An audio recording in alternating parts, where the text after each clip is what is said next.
What's going on, everybody? This is Ujjwal and welcome to my channel.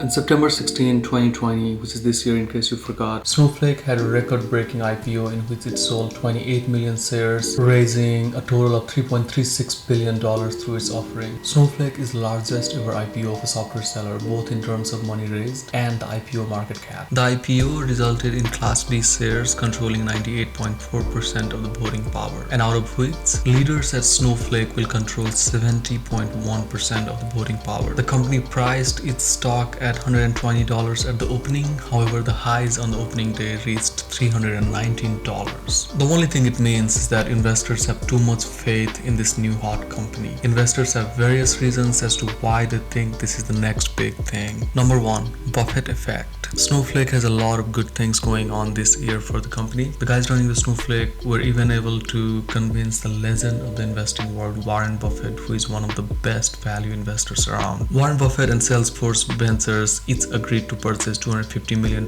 in shares at the IPO price together. Mr. Buffett has a track record of staying away from growth companies such as Snowflake, as he has made his fortune from value investing. However, his confidence in the company caused something called Buffett effect, which means that Mr. Buffett has a following in the investment community. People like to follow his moves because history shows that he has been right more often than he has been wrong, and he has been right more often than others. Number two, fear of missing out. Another reason for the grand IPO is people's faith in tech stocks right now. That is just the sentiment that people believe that tech stock is going to pay them huge returns. There is a FOMO scenario in the tech sector in the market where people fear being left out from the next big thing, and hence they all want to jump into what could be a next FAANGM. If you don't know what FAANGM is, it is a group of highest performing tech stocks: Facebook, Apple, Amazon, Netflix, Google, and Microsoft. Stock prices are driven by supply and demand. When more people want a piece of something, the stock price gets inflated. We can see this happening with some of the popular names in the market, such as Apple, Tesla, Facebook, and so on. Number three, growth stock. If you ever talk to growth investors today and ask them where the growth lies in the next decade, they will almost certainly point you to data, cloud computing, and AI. Snowflake is just the combination of all three of these. In its S1 filing, the company claimed that the addressable market opportunity for its services is $81 billion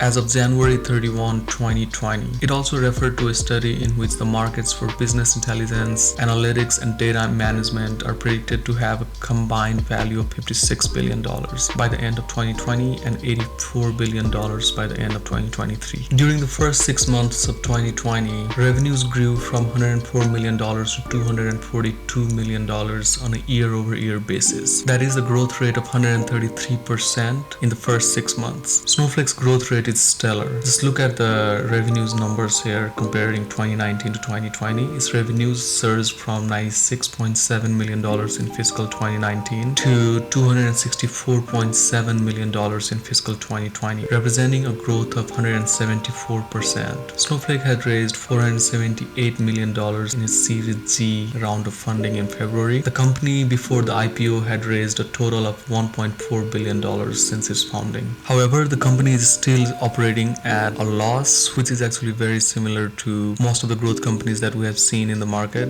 And investors actually do not really oppose it because the main goal of investor is to multiply their money, and the money only multiplies if the company grows, and the company grows by making investments. So these are the three main reasons I believe Snowflake surged in its IPO. When it comes to the question if I'll buy or not, I'll actually definitely buy. I'm looking to buy below 180 level. I'm not sure if it will get to there, but I'm hoping to buy it at that price point. And my strategy with Snowflake is going to be a long-term hold. So I'm going to be holding it for next 5 to 10 years. If you like watching my videos and got any value out of it, please consider liking and subscribing. Liking the videos helps YouTube algorithms show it to many other people, and when you subscribe to my channel, you will get notification every time I publish any video. And as always, thanks for watching, and I'll see you next week.